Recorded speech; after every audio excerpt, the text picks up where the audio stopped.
Encounter. এই মুহূর্তে প্রভাস মণ্ডলের মায়ের বক্তব্য শোনাবো আপনাদেরকে। ছেলে কি হয়েছে শুনেছেন? হ্যাঁ, পুলিশ এসে বলে গেল মারা গেছে পাড়াইপুর হাসপাতালে। আপনি দেখবেন তো চলুন, মরে গেছে, তুমি যদি যাও দেখতে চাও চলো।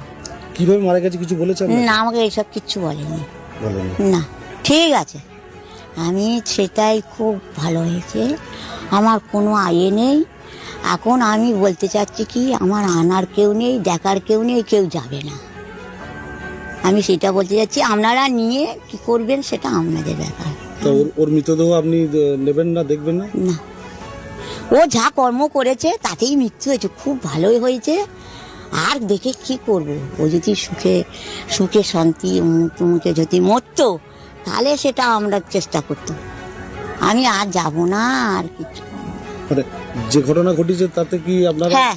অনুতপ্ত, হ্যাঁ। কষ্ট পেয়েছেন যে না, না। ও যে ঘটনা ঘটেছে বাচ্চা মেয়ের সঙ্গে? না না, ঠিক আছে, ও যেরকম কষ্ট করে মরেছে এও সেরকম মরেছে। আমার কোনো কষ্ট নেই? না না, আমার আর দুঃখ নেই, একদম দুঃখ নেই। কুসন্তান হতে পারে, কুমাতা কখনোই নয়। প্রভাস মণ্ডলের মায়ের বক্তব্য শুনে স্বাভাবিকভাবে অনেকে এই কথাটাই বলছেন। সত্যি তো, তার ছেলে যে ঘৃণ্য অপরাধের সঙ্গে জড়িয়েছিল তার এরকমই শাস্তির দাবি করেছিলেন গতকালই তার মা। এই মুহূর্তে আমাদের প্রতিনিধি সুমন আমাদের সঙ্গে রয়েছে, তার সঙ্গে কথা বলবো। সুমন, তার মায়ের বক্তব্য শুনছিলাম। প্রভাস মণ্ডলের মা গতকালই বলেছিলেন যে তার ছেলের কঠিনতম শাস্তি হোক, মা হয়ে তা চাইছেন। আজও তিনি সেই একই কথা বললেন। হাজার হোক মা, তো বুকে হয়তো কষ্ট আছে, কিন্তু সন্তান যে কার্য ঘটিয়েছে, অন্তত যেভাবে অভিযোগ উঠে এসছে, যা যা তথ্য প্রমাণ কথা বলছে, সেখানে কিন্তু মায়ের এই বক্তব্য তা দৃষ্টান্ত হয়ে থাকবে।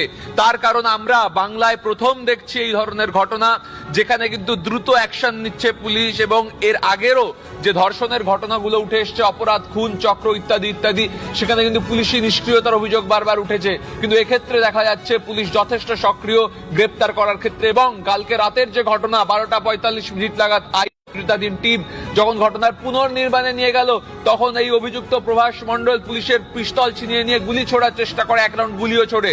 তখন কিন্তু আর কিচ্ছু করার ছিল না, তখন কিন্তু আত্মরক্ষার জন্য পুলিশকে গুলি চালাতে হয়, এবং পুলিশের গুলিতে আহত প্রভাস মণ্ডলকে প্রোটোকল মেনে হাসপাতালে নিয়ে গেলে চিকিৎসকরা তাকে মৃত বলে ঘোষণা করেন। মা কি বলবেন?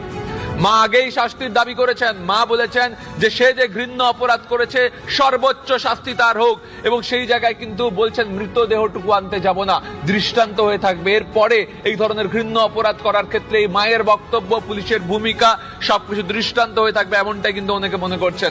সুমন, তুমি আমাদের সঙ্গে থাকো, দর্শকদের আরো একবার জানাবো, বারুইপুরে